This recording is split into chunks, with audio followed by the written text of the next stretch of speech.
வாங்கம்மா, எங்கள் வீட்டில் பூரியும் உருளைக்கிழங்கு மசாலா பண்ணுறோம்மா. பாருங்கம்மா, எங்கள் வீட்டு பூரி எப்படி குண்டு குண்டாக எழும்பி வருது. சைடில் உருளைக்கிழங்கு மசாலா ரெடி ஆகிடுச்சு. இன்றைக்கி நைட்டு டின்னர் இதுதான்.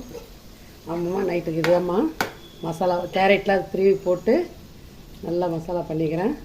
நல்ல வாசனையாக இருக்குது.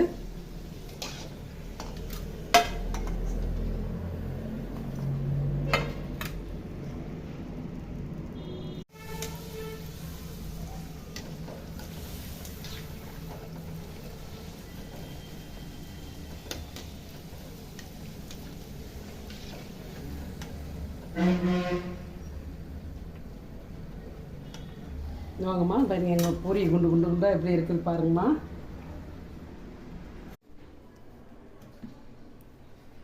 வாங்கம்மா, உருளைக்கிழங்கு மசாலா நல்லா வாசனையாக இருக்குது.